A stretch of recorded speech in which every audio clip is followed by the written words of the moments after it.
चुनाव के नतीजे बाजार की उम्मीदों के अनुरूप नहीं रहे और इसका असर हमें मंगलवार को बाजार की चाल से ही नजर आ रहा था। आर्थिक सुधारों पर ब्रेक लगने की आशंका है। कोalition एरा की तरफ हम बढ़ रहे हैं और भारी बिकवाली के दबाव में मंगलवार को बीएसई में सेंसेक्स को हमने 6% टूटते हुए देखा और निवेशकों को डर लग रहा है। डर लगना भी चाहिए भाई, 38 लाख करोड़ रुपए डूब गए हैं। लेकिन इन सब के बीच वो निवेशक जो सीधा शेयर बाजार में नहीं, म्यूचुअल फंड के व्हीकल के जरिए शेयर बाजार में निवेश करते हैं, उनके मन में क्या चल रहा है और उनकी स्ट्रैटेजी क्या होनी चाहिए। वैसे हम आपको बता दें कि म्यूचुअल फंड इतने पॉपुलर हुए हैं, पिछले 3 साल में हमने इनका ग्राफ जो है वो तेजी से बढ़ते हुए नए हाइज बनाते हुए ही देखा है। एसोसिएशन ऑफ म्यूचुअल फंड्स के आंकड़े हमें बताते हैं कि अप्रैल के अंत में म्यूचुअल फंड का जो आकार यानी AUM 57 लाख करोड़ रुपए का था। कुछ आंकड़े और देखिए तो म्यूचुअल फंड फोलियो की संख्या जो है वो 18 करोड़ को पार कर चुकी है और इनमें सिप जो है वो 8 करोड़ 70 लाख खाते हैं। इस तरह के 30 अप्रैल के आंकड़ों के अनुसार इन खातों में 11 लाख करोड़ रुपए से ज्यादा का फंड है और अप्रैल में सिप के जरिए 20,371 करोड़ रुपए का निवेश हुआ है। तो ये लोग जो पैसे लगाते हैं अपने सपनों को पूरा करने के लिए, क्योंकि आपको म्यूचुअल फंड में केवल 500 रुपए के निवेश करने की भी सुविधा मिलती है।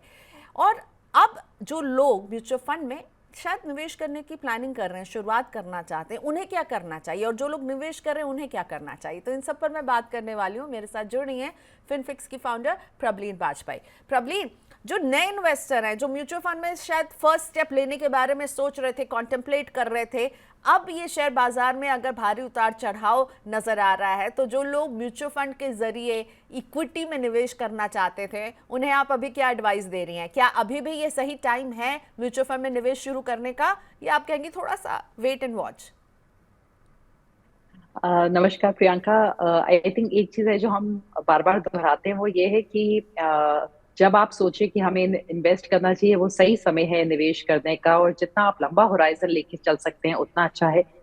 जिस टाइप की सिचुएशन हमने इस बार देखी, ये एक इवेंट है और ऐसा हो नहीं सकता किसी निवेशक की एक फाइनेंशियल जर्नी में, उनकी इन्वेस्टमेंट जर्नी में, कि इस टाइप के काफी सारे इवेंट्स को ना देखें। तो ये डेफिनेटली इस टाइप के इवेंट्स, चाहे पॉलिटिकल इवेंट्स हो, चाहे कोई जियोपॉलिटिकल इश्यूज हो, ये आते रहेंगे और थोड़ा बहुत झटका निवेशकों को मिलता रहेगा। बिकॉज जैसे हम हमेशा कहते हैं कि इक्विटी का जो ग्रोथ है वो नॉन लीनियर है, यानी कि सीधी एक लाइन की तरह ऊपर नहीं जाता है, ऊपर नीचे डेफिनेटली होता रहता है। और जो निवेशक अभी शुरुआत करना चाहते हैं, अगर एसआईपी के माध्यम से करना चाहते हैं, तो एसआईपी का जो पूरा एक एज अ कॉन्सेप्ट जो प्रोडक्ट है, वो इसी चीज पे थ्राइव करता है कि कभी हम ऊंचे पे बाइंग करते हैं, कभी मार्केट जब गिरती है उस दिन, लेट्स से जिसकी 4 जून की डेट थी एसआईपी की, कल उनकी बहुत लो पे बाइंग हो जाएगी। तो ये एक्चुअली बहुत पॉजिटिव चीज है, बिकॉज हम चाहते हैं कि अपनी इन्वेस्टमेंट जर्नी में हम लो पे बाइंग कर सके। तो अगर आप एक्चुअली इस टाइप के डे पे आपका एसआईपी इन्वेस्टमेंट हुआ, या आपने कोई परचेज की, या आपको आगे चल के बेनिफिट ही देगी, तो डेफिनेटली अगर इन्वेस्टमेंट शुरुआत करना चाहते हैं तो ये सही समय है। और लक्ष्य अपने गोल्स पे होना चाहिए।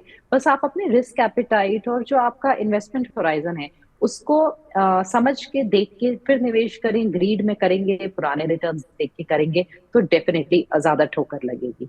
ओके, तो फिर सिप करने वालों के लिए मंगलवार की बाजार की गिरावट कोई चिंता वाली बात नहीं है। और जो नया सिप शुरू करना चाहते हैं, प्रबलीन कह रही प्लीज गो हेड, आपने सोच लिया निवेश करना तो कर दीजिए। इस तरह की हैपनिंग्स जो हैं वो बाजार पर असर डालती रहती हैं। सिप के अलावा म्यूचुअल फंड में एक निवेश करने का तरीका होता है एक मुश्त, यानी आप लमसम अमाउंट निवेश करते हैं। और जब कोई, अभी हम बाजार को जब लोअर लेवल्स में देख रहे हैं, तो जो शेयर मार्केट में निवेश करते हैं उनके लिए तो यहाँ पर कहीं बाय ऑन लोस की स्ट्रैटेजी काम करती है। तो इसी तरह क्या जो लमसम निवेश करने वाले हैं उनके लिए ये समय अभी कैसा है प्रबलीन? कहीं ना कहीं ये स्ट्रैटेजी इवन लमसम इन्वेस्टर्स के लिए असर डालती है प्रियंका, कि आपने कितने पे बाइंग की। आप अगर इसको, मुझे हमेशा लगता है गोल्ड है, सोना सबको समझ में आता है, आप गोल्ड के उदाहरण से भी लीजिए। अगर आज आपने जाके 4 लाख 5 लाख का 70,000 पे गोल्ड खरीदा, तो आपकी जो रिटर्न पोटेंशियल है वो डेफिनेटली लिमिटेड होगी, बिकॉज कंसिडरिंग कि आने वाले सालों में गोल्ड में कितनी तेजी दिखती है। लेट्स से गोल्ड उसी रेंज में घूमता रहता है 65 to 75 की रेंज में, तो शायद आपको उतने ज्यादा आपके रिटर्न्स ना दिखें अगर आपने एक ही साथ पूरा पैसा डाला हुआ है। तो जब मार्केट्स ओवरऑल इंडियन मार्केट्स के बारे में हम मेरे ख्याल से लगातार पिछले सेकेंड हाफ ऑफ 2023 से हम लोग बात कर रहे हैं कि थोड़ा सा वैल्यूएशन स्ट्रेच्ड है। उसके बाद फिर ये बात शुरू हुई कि लार्ज कैप्स लोग better, mid cap and small caps में थोड़ी सी वैल्यूएशंस को लेके प्रॉब्लम थी। तो डेफिनेटली आप एकदम से किसी ऐसी चीज में पैसा डालेंगे, लेट्स से आपने जाके लमसम डाल दिया किसी स्मॉल कैप फंड में, वो डेफिनेटली थोड़ा डेट्रीमेंटल हो सकता है। उसको रिकवरी में टाइम लग सकता है अगर कोई correction I, not only because of the election results but otherwise also because हमें उस मार्केट कैप में जनरली लग रहा है कि वहां पे शायद जो ग्रोथ है और जो वैल्यूएशन लेवल्स है वो सस्टेनेबल ना हो। सो इस तरीके का मैं आपको एग्जांपल दे रही हूँ। एंड जहां पे आप एक डाइवर्सिफाइड पोर्टफोलियो बना रहे हैं, डिपेंड करेगा लमसम के लिए आपकी क्या चॉइसेस हैं। अगर आप लार्ज कैप्स में जा रहे हैं, आप किसी हाइब्रिड फंड में जा रहे हैं, तो डेफिनेटली बहुत अच्छा समय है, कोई प्रॉब्लम नहीं है। और आपके पास सही इन्वेस्टमेंट होराइजन है, आप कम से कम एक 4 से 5 साल का व्यू लेके चल रहे हैं। पर अगर आपने मिड कैप और स्मॉल कैप्स में आज की तारीख में डालना है या सेक्टोरल फंड्स में डालना है, तो डेफिनेटली आई फील आप थोड़ा डालिए और उसके बाद उसको एसटीपी करिए, एवरेज आउट करिए अपने बाइंग प्राइस को, सो दैट आपकी जर्नी थोड़ी सी स्मूथ हो सके। और वहां आपको ये भी रिस्क उठाना पड़ता है कि क्या पता मार्केट्स आगे थोड़ा सा भाग जाए, but even at the risk of उसको उस रिस्क के चलते भी आपको definitely I think staggered manner में ही इन्वेस्टमेंट करनी चाहिए। ओके तो आप पहले एक स्कीम ए में डालिए, वहां से आप सिस्टमैटिक ट्रांसफर प्लान के जरिए अपने जी डिजायर्ड स्कीम बी में इसको ट्रांसफर करिए। ये लमसम निवेश करने वालों के लिए सलाह है, और लमसम करना है तो लार्ज और हाइब्रिड स्कीम्स जो हैं वो एक आपके लिए बेहतर विकल्प हैं। ओके अब बात करती हूँ कि अगर किसी को 10,000 रुपये अभी सिप शुरू करनी, हम नए इन्वेस्टर की बात कर रहे हैं, आपने तो उन्हें गो अहेड दे दिया, आपने हरी झंडी दे दी कि भाई बाजार के उतार चढ़ाव से आप मत डरिए, आपको सिप शुरू करना है कीजिए। तो अगर मैं कहूँ कि प्रबलीन मुझे 10,000 रुपये की सिप शुरू करनी है और मैं अभी मुझे इन पैसों की ज़रूरत नहीं है, मैं लॉन्ग टर्म इन्वेस्टर हूँ, तो आप मुझे इस सिप को कैसे करने की सलाह देंगी? मुझे किस तरह की स्कीम्स देखनी चाहिए और मुझे इसको अभी शुरुआत कर देना चाहिए एकदम जुलाई में, जून में, कब शुरू कर दूँ? बिल्कुल, आप चाहे आज ही कर लीजिए। इम्पोर्टेंट बात यह है प्रियंका कि जब मार्केट्स फॉल करती हैं, दैट इज द टाइम जब आपको ना डटे रहना है। ये बहुत ज्यादा इम्पोर्टेंट है एसआईपी इन्वेस्टर्स के लिए, कि आप उस जर्नी में दुख सुख में, जैसे मैं हमेशा बोलती हूँ, आपको साथ देना है, तभी आपका निवेश आपको रिजल्ट्स देगा। और ये एसआईपी इन्वेस्टर्स के लिए बहुत ज्यादा इंपॉर्टेंट हो जाता है। अगर आज आप 10,000 रुपीज करना चाहते हैं, तो आइडियली आपकी जो एलोकेशन है वो आपके गोल पे डिपेंडेंट होनी चाहिए। कि ओके, मान लीजिए आपका गोल 10 साल दूर है, आपका एक डिसेंट इनफ रिस्क एपेटाइट है, यानी कि आप थोड़ा बहुत स्मॉल में भी ले सकते हैं, मिड कैप में, लार्ज कैप में भी इन्वेस्ट कर सकते हैं। तो आप उसको प्रोबेबली 3 स्कीम्स में डिवाइड कर लीजिए।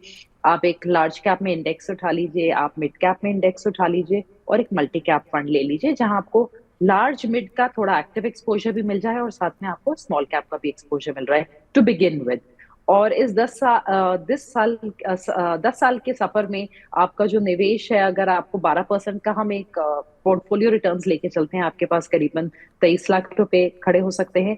अगर यही आप और 5 साल दे दें अपने निवेश को, यानी कि आपका 15 साल का होराइजन हो, तो जो कंपाउंडिंग है वो वक्त के साथ बढ़ती है, तो आपके पास 50 लाख तक का एक कॉर्पस जमा हो सकता है। तो इट्स वेरी इंपॉर्टेंट कि आपका होराइजन आपके पास क्लियर हो, एंड उसके हिसाब से आई थिंक अपने रिस्क एपेटाइट को देख के आप निवेश करिए। And with I think these 3 funds definitely शुरुआत हो सकती है। मार्केट जब गिरती है तब नहीं साथ छोड़ना। Okay so very nice. एक कैलकुलेशन जो प्रबलीन ने कहा उसका एक क्विक रैप अप करते हैं। 10,000 रुपये का अगर सिप आप अभी शुरू करते हैं, इसको देखे बिना कि बाजार का मूड कैसा है, और इक्विटी से जुड़े स्कीम में अगर आप निवेश करते हैं, तो 10,000 का निवेश 10 साल तक करते रहेंगे तो आप 23 लाख रुपए जो है 10 साल के अंत में आपके पास होंगे। इसको आप 5 साल और बढ़ाएंगे, कंपाउंडिंग का फायदा लेंगे, तो 50 लाख हो गए होंगे आपके पास 15 साल में। ऑलराइट, सो बिल्कुल डटे रहिए, और प्रवीण के शब्दों में, बाजार के अच्छे वक्त में आप उनके साथ रहते हैं, तो बुरे वक्त में भी म्यूचुअल फंड निवेशकों को तो कम से कम बिल्कुल नहीं जो है घबराना चाहिए। अपने निवेश को कंटिन्यू करते रहिए। Thank you so much Praveen for this chat.